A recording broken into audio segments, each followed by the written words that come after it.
गुरुर्ब्रह्मा गुरुर्विष्णू गुरुर्देव महेश्वरा गुरुः साक्षात् परब्रह्म तस्मै श्री गुरवे नमः। ब्रह्मानन्दं परमस्पदं केवलं ज्ञानमूर्तिं द्वन्द्वातीतं गगनसदृशं तत्त्वमत्स्यादिलक्ष्यम् एकं नित्यं विमलवचलं सर्वधी साक्ष्यभूतं भावातीतं त्रिगुणरहितं सद्गुरुं तं नमामि। श्री स्वामी समर्थ महाराज की जय। गोपाल कृष्ण भगवान की जय। भगवान पुरुषोत्तमाय नमो नमः। अध्याय आजचा 6वा। 5व्या अध्यायामध्ये आपण अजाणतेपणाने झालेलं गायीचं दान। एकच गाय 2 वेळा दान दिली गेली आणि त्याचा परिणाम त्या 2 ब्राह्मणांमध्ये वितुष्ट निर्माण झालं। आणि या वितुष्ट निर्माण होण्याच्या पाठीमागचं कारण अजाणतेपणाने का होईना, परंतु त्या राजाकडनं ते दान दिलं गेलं होतं। त्याचा परिणाम त्याला सरडा म्हणून जन्माला यावं लागलं आणि अनंत प्रकारे विनवणी केल्यानंतर त्या ब्राह्मणांनी त्यांना श्राप दिला होता। ज्या दिवशी श्रीकृष्ण तुम्हाला येऊन भेटेल त्या दिवशी तुमचा उद्धार होईल। आणि अशा प्रकारे जाणते अजाणतेपणाने झालेलं पाप सुद्धा मानवाला आपले भोग भोगायला कारणीभूत ठरतं।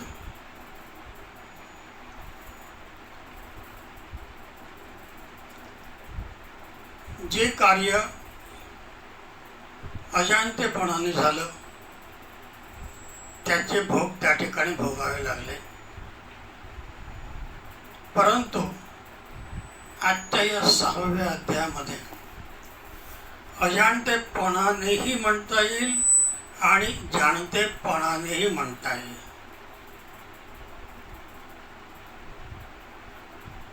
जे काही पुण्य होणार आहे त्या पुण्याची परिसीमा कोणत्या थरापर्यंत जाईल, कशा पद्धतीने त्याला ते कार्य त्याला पुण्यदानाच्या दृष्टीने अत्यंत उपयोगी ठरेल,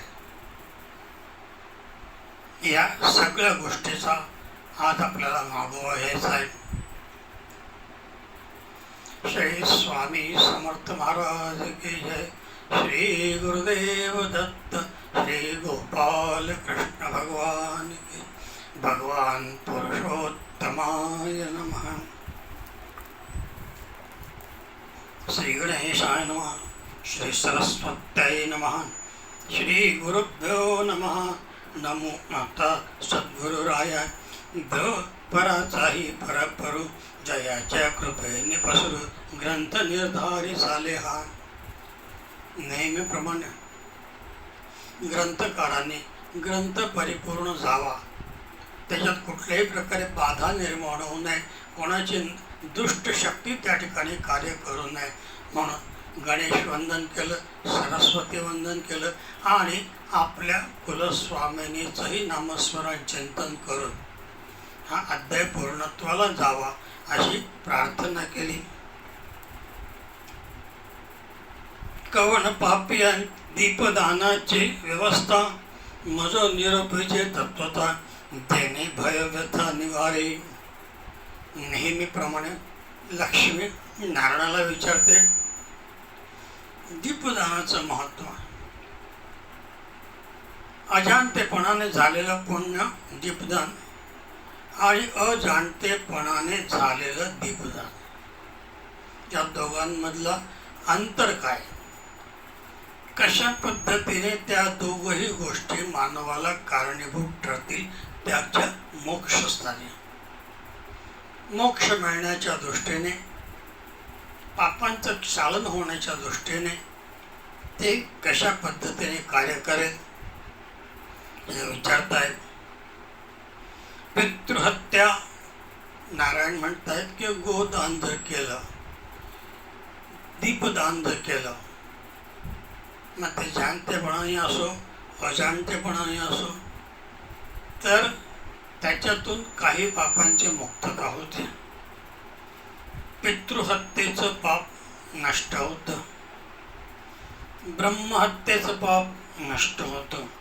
कृतज्ञ आणि परद्वारी जो असतो त्याच्याकडनंही ते पाप नष्ट होतं, जर त्यांनी व्यवस्थितपणे शास्त्रशुद्ध पद्धतीने दीपदान केलं होतं.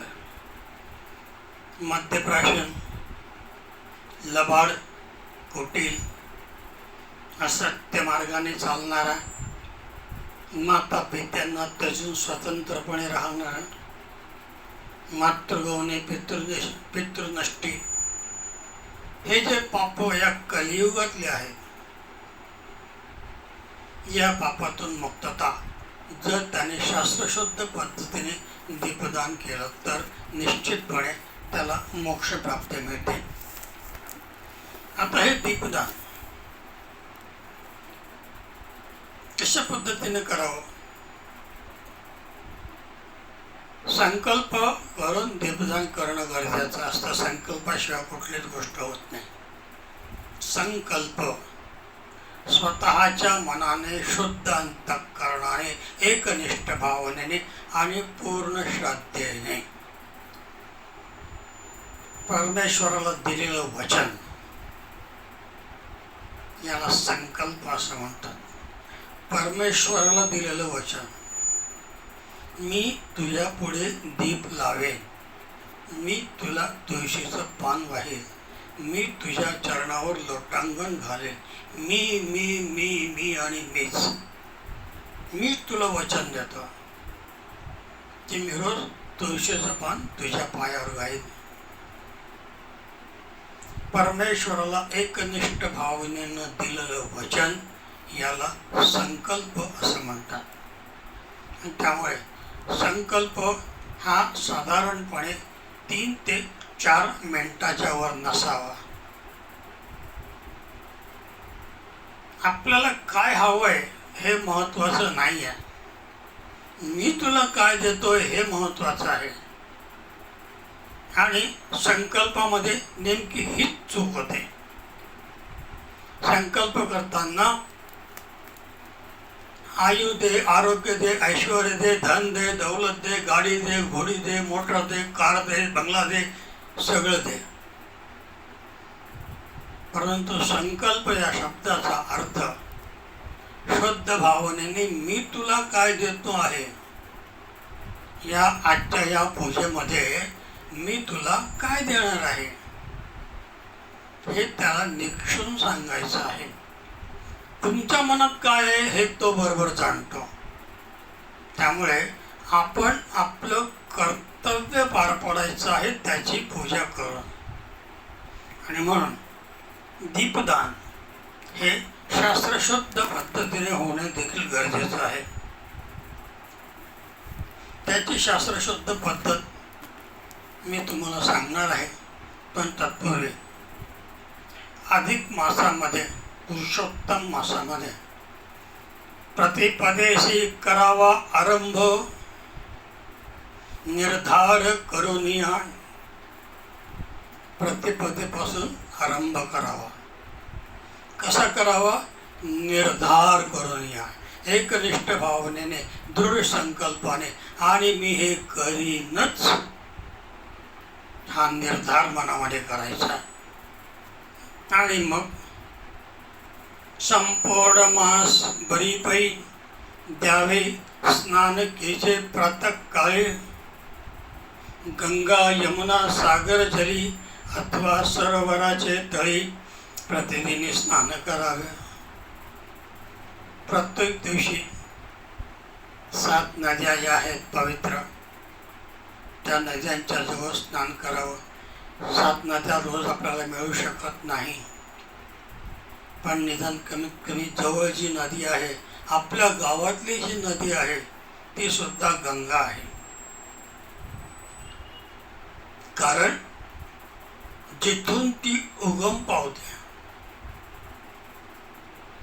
त्या ठिकाणचं भौगोलिक वातावरणाचा जर विचार केला तर त्या ठिकाणी पाण्याचा झरा निर्माण होण्याची शक्यता 99% असते. पाण्याचा झरा थेंब थेंब थेंब थेंब आर्द्रतेच्या माध्यमातून ते पाणी टपकत राहतं.